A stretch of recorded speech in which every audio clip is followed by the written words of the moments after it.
Assalamualaikum warahmatullahi wabarakatuh. Salam sejahtera untuk kita semua. Perkenalkan, saya Tika Kartika Eshut ME dengan NIDN 04 29097305. Saat ini saya bekerja di Home Base Prodi Ekonomi Syariah Fakultas Agama Islam Universitas Ibn Khaldun Bogor. Video ini dibuat dalam rangka persyaratan pernyataan diri dosen unjuk kerja Tridharma Perguruan Tinggi atau PDD UKTPT bidang pengajaran. Saat ini saya akan mendeskripsikan mata kuliah yang saya ampu sesuai keahlian saya di bidang ekonomi syariah, yakni mata kuliah Matematika Ekonomi dan Bisnis. Matematika Ekonomi Bisnis merupakan mata kuliah 3 SKS yang wajib diikuti oleh mahasiswa ekonomi syariah semester 2. Capaian pembelajaran mata kuliah Matematika Ekonomi Bisnis terdiri dari yang pertama adalah mengetahui dan memahami konsep deret hitung dan deret ukur, serta menganalisis aplikasinya dalam mengamati perkembangan bisnis, pertumbuhan penduduk, dan perhitungan bunga manajemen. Memahami konsep fungsi linier dan non-linier, serta mengaplikasikan fungsi tersebut dalam hukum permintaan, penawaran, dan keseimbangan pasar, serta menganalisis hasil penerapannya.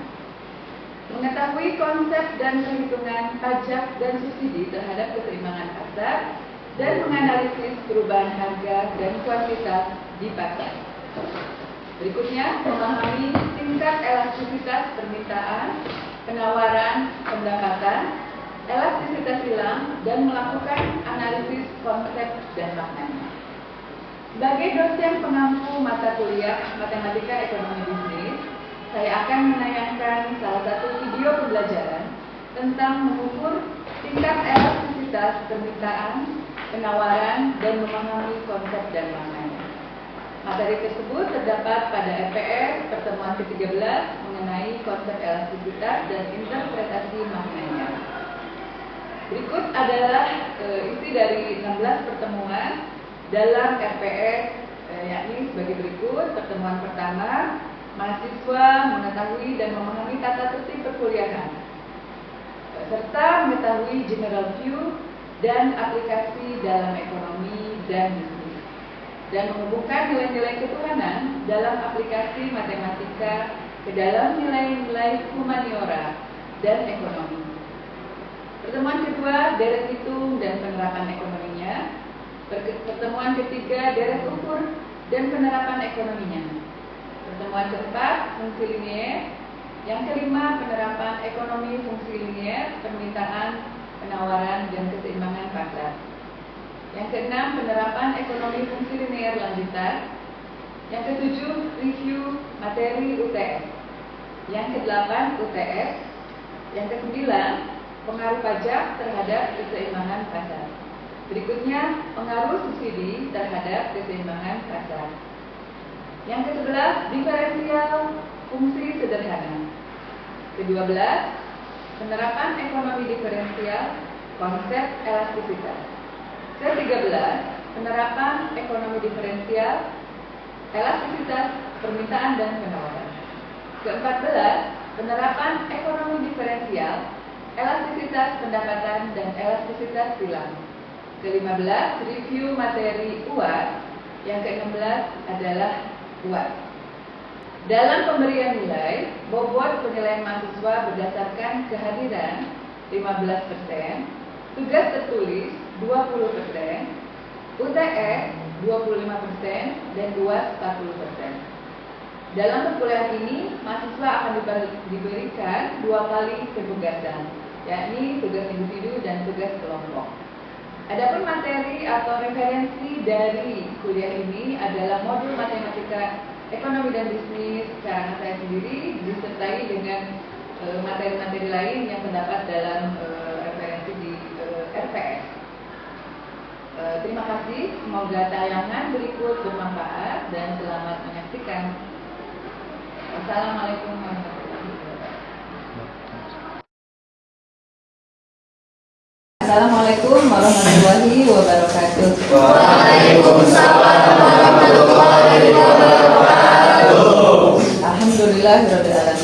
wassalatu wassalamu ala rasulillah la haula wala quwwata illa billah. Wabillahi wa yassiri amri wa hlul 'uqdatam min lisani yafqahu qawli.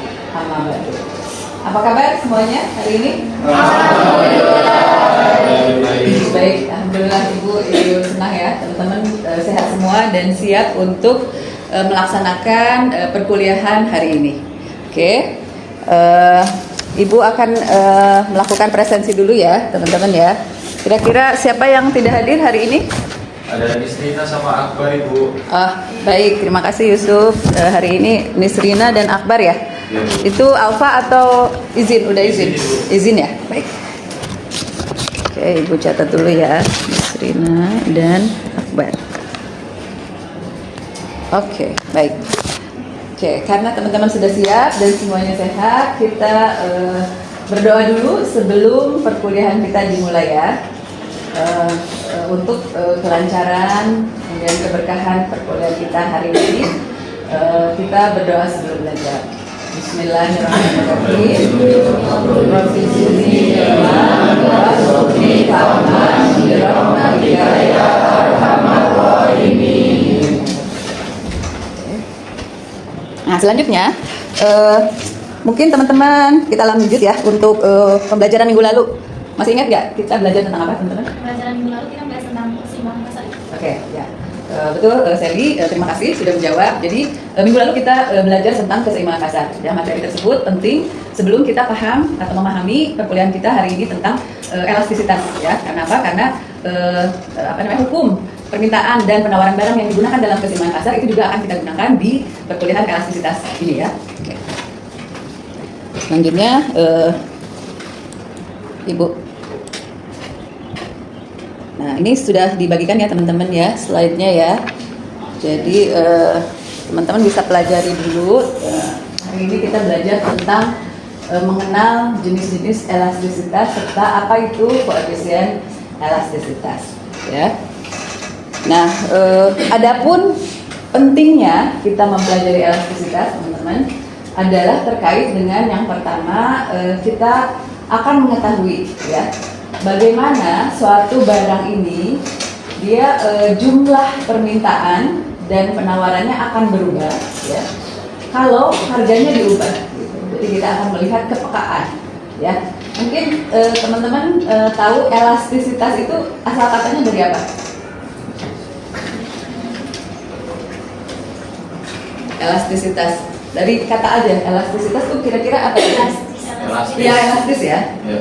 Kira-kira apa barang yang sifatnya elastis? Karet, betul. Karet ya yang paling punya elastisitas gitu ya. Jadi tingkat karet itu punya tingkat kemuluran ya. Nah, ke elastisitas ataupun kepekaan. Kalau di ekonomi ini bisa dua. Elastisitas itu bisa kepekaan atau kemuluran gitu ya. Nah, jadi kenapa kita penting? Yang pertama tadi ya, kita tahu tuh akan tahu di mana suatu barang itu jumlah permintaannya sepeka apa terhadap perubahan harga. Nah, yang kedua, konsep ini juga digunakan oleh regulator atau pemerintah dalam hal dia menentukan kebijakan supply dan harga barang. Gitu, ya. Jadi itu motivasi kita belajar elastisitas hari ini. Ya, jadi mengapa itu elastisitas penting? Oke. Nah, berikutnya kita akan belajar minggu ini tentang elastisitas permintaan dan penawaran dua dulu ya teman-teman ya. Itu konsepnya apa, lalu kemudian jenis barang yang terkait dengan konsep tersebut ya, lalu kemudian bagaimana cara perhitungannya ya. Nanti Ibu jelaskan tiga hal tersebut hari ini. Nanti setelah kita tahu ya cara menghitung elastisitas itu kita akan tahu berbagai makna elastisitas. Jadi tidak hanya sampai perhitungan nanti teman-teman, tapi juga sampai ke makna ya. Misalnya ini jika nanti hasil perhitungannya koefisien elastisitasnya lebih dari 1 ya, maka barang tersebut adalah barang yang elastis. Nah, contoh dari contoh dari barang yang elastis ini yang pertama adalah barang mewah, teman-teman ya. Oke, jadi saya jelaskan dulu terkait dengan hukum permintaan dan penawaran tadi ya, keseimbangan pasar ya. Nah teman-teman, kalau untuk permintaan ya, Nah, kalau harga itu naik, maka quantity naik apa turun, teman-teman? Turun ya, turun. Jadi kalau hukum permintaan secara umum ya,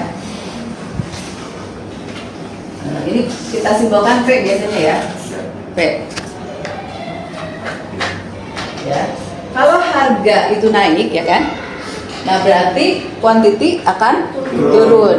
Itu umum ya, ya kan? Nah, karena apa? Karena sebagai konsumen mereka tuh sangat sensitif terhadap perubahan harga ya. Rata-rata semua barang tuh seperti itu, ya kan? Kalau harga naik maka jumlah permintaan akan menurun gitu ya. Nah, untuk hukum penawaran berlaku sebaliknya ya teman-teman ya. Jika harga naik maka produsen, karena penawaran itu kan dari sisi produsen ya. Jika harga naik maka kuantiti yang ditawarkan akan naik juga. Tuh. Ya. Nah, ini adalah hukum permintaan, hukum dasarnya ya. Jadi hukum permintaan dan penawaran. Jika harga naik maka kuantiti yang diminta akan turun. Tapi jika harga naik, kuantiti yang ditawarkan oleh produsen akan naik juga, karena dia lebih semangat gitu ya kalau naik harga itu kan dari sisi produsen untuk menjual, betul nggak? Ya kan? Nah, jadi kalau ini berbanding terbalik ya, kalau di sisi permintaan itu dia berbanding terbalik, artinya kalau harga turun kuantiti naik, harga turun kuantiti naik, harga naik kuantiti turun gitu ya, kebalikan. Nah, kalau di sisi produsen dia sejajar ya, harga naik kuantiti naik, harga turun kuantiti juga turun, seperti itu ya. Oke, nah itu sebagai dasar dari elastisitas. Nah, jenis-jenis elastisitas ya. Kalau misalnya dia dapat nih suatu barang elastisitasnya itu lebih dari satu, maka maknanya dia elastis barang itu. Dan contohnya adalah barang mewah, teman-teman ya. Barang mewah itu biasanya dia elastis karena apa? Karena dia tuh sensitif gitu terhadap harga ya. Contohnya misalnya mungkin teman-teman punya HP-nya apa, iPhone ya, atau Android misalnya gitu. Nah, dia kalau misalnya naik sedikit harganya atau turun sedikit ya, lebih jelas mungkin turun sedikit harganya, maka akan naik permintaannya gitu ya. Kalau ada diskon nih, handphone diskon gitu ya, itu orang-orang segera membeli gitu ya. Atau misalnya barang mewah, emas misalnya, ya kan? Kalau dia turun sedikit, orang permintaannya akan naik langsung. Nah, kalau dia elastis, teman-teman ya. Yang inelastis ini contohnya adalah barang harga kebutuhan pokok, ya. Kenapa dia inelastis? Karena barang kebutuhan pokok ini dia jumlah permintaannya tuh nggak signifikan berubah ya. Kayak misalnya beras harganya naik, ya kita tetap beli beras, ya kan? Karena kita butuh tuh kebutuhan pokok. Seperti itu juga kebutuhan pokok yang lain, ya. Jadi dia tidak sensitif terhadap perubahan harga, namanya inelastis, ya. Nah, untuk iya silakan Yusuf. Untuk pertanyaannya, kapan menggunakan rumus perbedaan atau delta dan kapan menggunakan rumus diferensial? Oke, baik. Ini kan ada dua jenis rumus ya. Jadi kapan kita menggunakan rumus perbedaan atau delta? Jadi yang teman-teman yang paling umum itu ada dua rumus. Yang pertama adalah rumus perbedaan, yang delta, dan kemudian adalah rumus dari diferensial atau pakai konsep diferensial. Terima kasih. Baik, saya akan jelaskan terkait rumus elastisitas yang pertama yang paling sering dipakai ya teman-teman ya.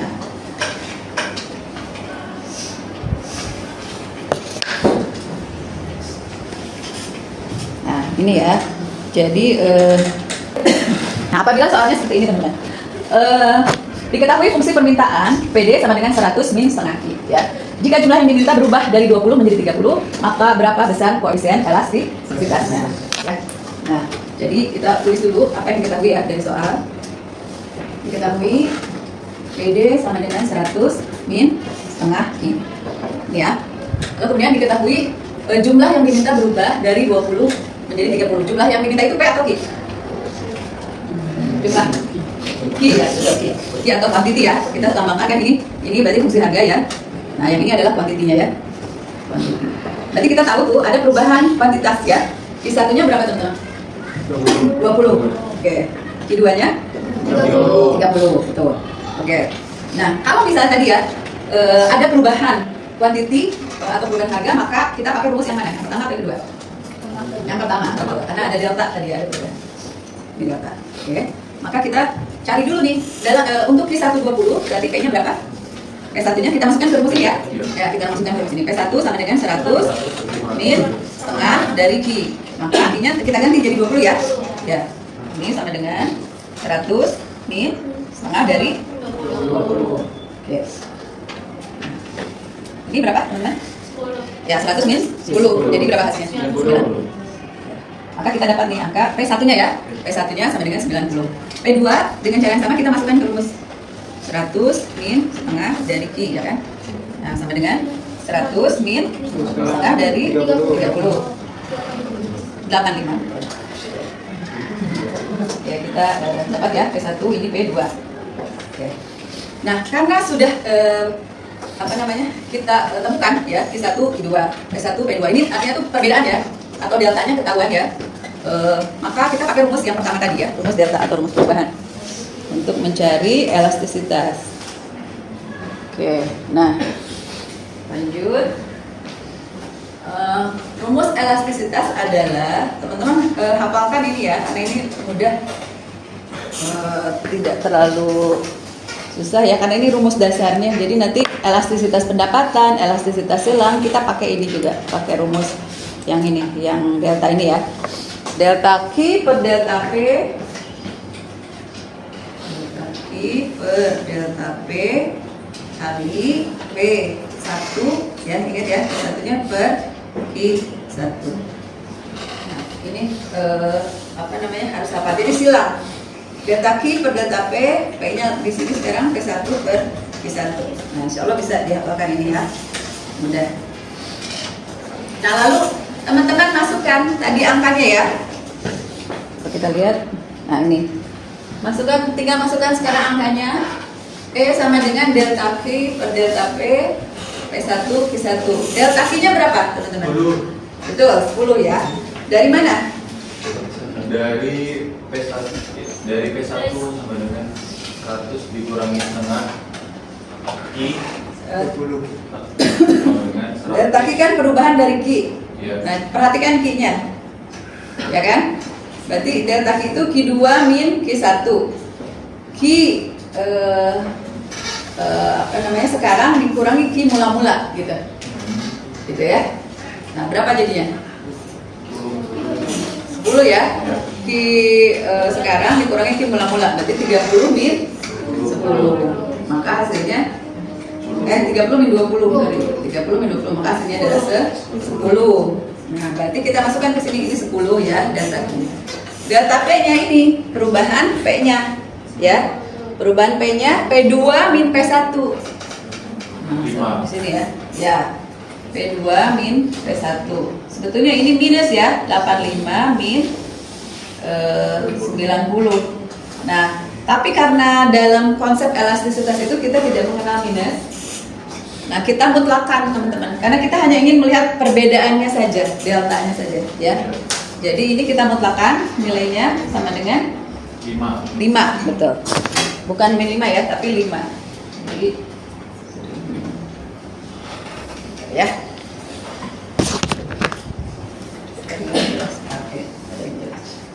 Oke, semua informasi yang kita butuhkan untuk menjawab pertanyaan ini sudah ada ya. Berarti tadi sama dengan 10 ya kan, delta Q per delta P-nya 5 dikali P1 per Q1.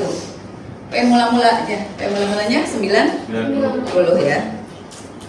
Dibagi 20 ya, Q1-nya ya 20. Oke, sama dengan ini boleh teman-teman bagi langsung ya. Ini kan misalnya 10 per 5 2. ya, 90 per 20 4,5 ya. Berarti 2 kali 4,5 9, atau boleh dikali silang juga boleh. 20 ini 10 kali 90 900 dibagi 100 juga 9 hasilnya ya, sama harusnya 9. Nanti kita sampai di angka koefisien elastisitasnya sampai dengan 9. Oke. Nah, saya tidak hanya minta sampai koefisiennya saja, tapi saya minta sampai maknanya. Oke? Karena ini koefisien permintaan tadi ya, permintaan teman-teman. Kita bawa dulu permintaan. Nah, kalau hukum permintaan tadi terbalik ya. Kalau harga naik ya kan, quantity akan turun. Demikian pula sebaliknya. Maka kalau ini elastisitas permintaan, kita maknainya ya, jika ya harga naik sebesar 1% gitu, maka permintaan akan turun sebesar 9%. Jadi 9 kali 1% gitu. Ya. Jadi gitu cara menjawab, cara memaknai elastisitas ini. Ini teman-teman bisa baca juga di sini sudah saya cantumkan ya. Nih, ketika harga berubah ya sebesar 1 satuan, maka jumlah barang diminta akan berubah 9 satuan ya. Atau kalau andai harga naik gitu ya 5%, maka jumlah yang diminta akan turun 5% kali 9 ya 45% gitu, dengan terbalik karena ini elastisitas permintaan, mengikuti hukum permintaan ya. Memang perbedaan koefisien elastisitas permintaan dan penawaran itu hanya cara menginterpretasikannya saja ya, memaknai tadi ya. Nah, kalau tadi nilai koefisien elastisnya 9 gitu kan.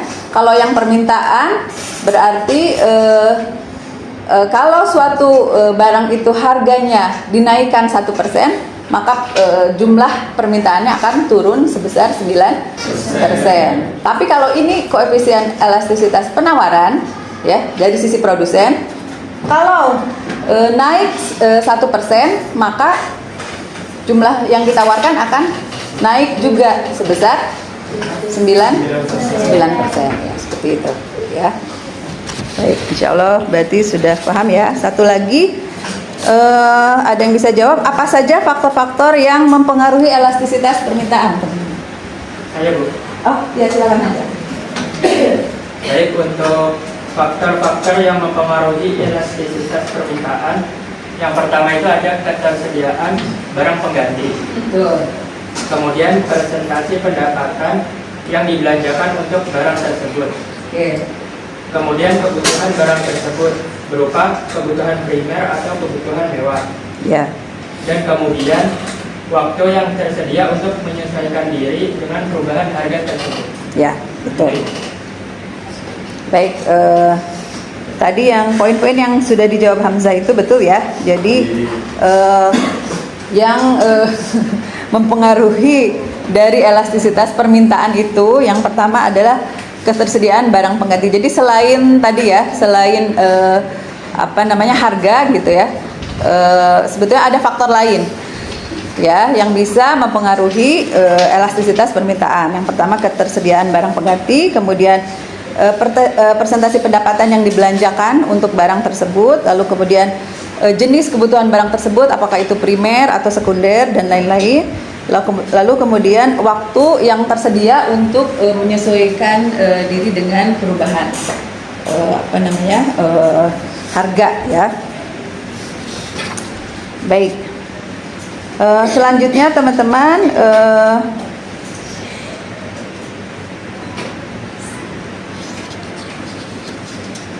nanti minggu depan insya Allah kita akan mempelajari tentang elastisitas yang berikutnya, yaitu elastisitas pendapatan ya.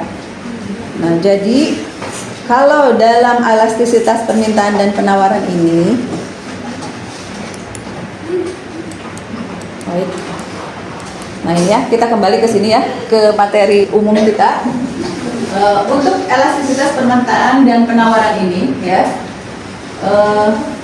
kita hanya memperhitungkan perubahan harga dan kuantitasnya, ceteris paribus, atau faktor lain kita abaikan, gitu ya. Karena dalam ekonomi kalau kita ingin menyederhanakan model kan itu saja dulu gitu ya. Artinya tuh kita mengambil variabel P dan Q, ya kan? Dari persamaan linear ini itu teman-teman ya. Ini. Nah, kita mengambil ini variabel tidak bebas, variabel tidak bebasnya itu harga ya. Kemudian variabel bebasnya adalah kuantitas gitu ya. Nah, ini kita menganggap tidak ada faktor lain selain itu gitu ya. Untuk menyederhanakan model. Nah, namun nanti kita juga akan mempelajari elastisitas pendapatan, kemudian elastisitas silang, ya. Jadi antar barang, lalu kemudian itu dua itu ya. Jadi makna elastisitas itu dua-duanya nanti kita akan belajar juga makna elastisitas. Terus seperti itu ya. Memang ini untuk materi minggu depan. Selanjutnya. Baik, mungkin ada yang mau menyimpulkan nih dari perkuliahan kali ini. Kira-kira apa saja poin-poinnya? Boleh satu-satu aja. Ini dari saya tangkap ya Bu. Ya. Elastisitas suatu konsep ekonomi dan digunakan untuk mengukur seberapa besar perubahan suatu variabel sebagai akibat dari perubahan variabel lainnya dalam konteks ekonomi. Elastisitas sering digunakan untuk mengukur seberapa besar perubahan permintaan atau penawaran suatu barang atau jasa sebagai akibat perubahan harga atau faktor lain.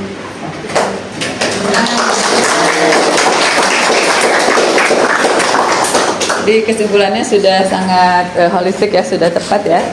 Tadi bagaimana kita mempelajari perubahan satu variabel dalam ekonomi bisa menimbulkan perubahan dari variabel lain. Contohnya kita mempelajari tadi ya perubahan suatu kuantitas barang karena perubahan harga ya.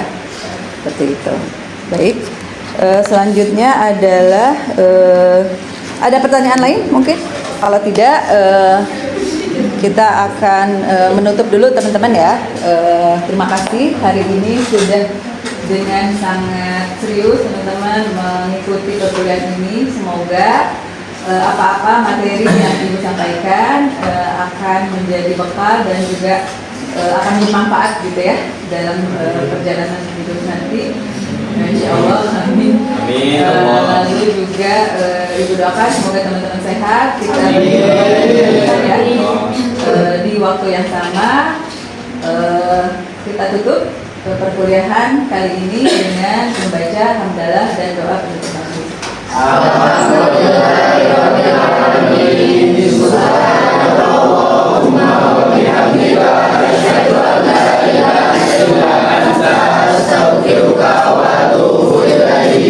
Baik, sekali lagi terima kasih. Wassalamualaikum warahmatullahi wabarakatuh.